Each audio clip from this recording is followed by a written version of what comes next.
Alors, nous allons examiner en quelques minutes quelles sont les règles, quelles sont les formalités à effectuer au moment du décès lorsque l'on est non-résident. Il y a les formalités classiques de règlement d'une succession et notamment la première, c'est d'arriver à déterminer qui sont les héritiers. Et depuis quelque temps, dans le cadre de l'Union européenne, nous avons ce qu'on appelle le certificat successoral européen. C'est un nouvel instrument juridique qui va nous permettre, à nous, notaires, d'établir un acte pour dire qui est héritier et de produire cet acte dans le cadre de l'Union européenne. Ça, c'est une simplification très importante parce qu'avant, on était obligé de se rattacher à la loi de chacun des pays. Donc aujourd'hui, dans le cadre de l'Union européenne, pour dire qui est héritier, pour établir cet acte, c'est le certificat successoral européen. Ensuite, on a les formalités classiques, mais il y a quand même des formalités fiscales importantes. Notamment lorsque on décède et que l'on réside en France, on a un délai de 6 mois pour déposer au centre des impôts ce que l'on appelle la déclaration de succession.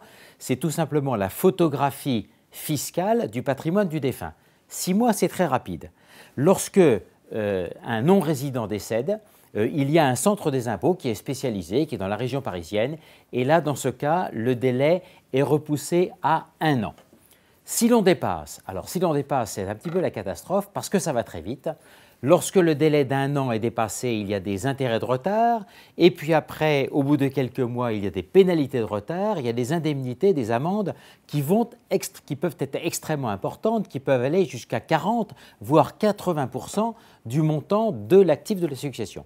Donc, si par malheur, et de toute façon ça nous arrivera tous, il y a une succession à régler, il faut se rapprocher très très vite d'un notaire français pour qu'il dépose en France la déclaration de succession, donc ce document qui va permettre de payer les impôts et d'utiliser ce dont Sylviane nous parlait tout à l'heure, des abattements dont chacun peut bénéficier. Alors, je rappelle simplement la règle qui est la même d'ailleurs entre les donations et les successions. Si le défunt est domicilié en France, là, il n'y a absolument aucun problème, c'est la règle classique qui s'applique.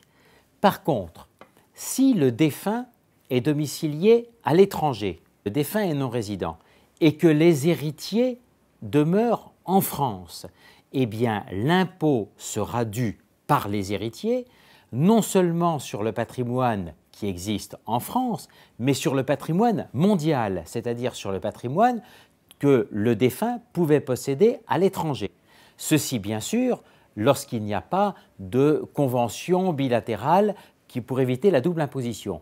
Mais c'est quelque chose dont il faut se méfier lorsque l'on est non-résident, qu'il n'y a pas de convention, que ses héritiers habitent en France, on peut avoir une double imposition et en tout état de cause, l'impôt qui est perçu, c'est l'impôt sur le patrimoine mondial.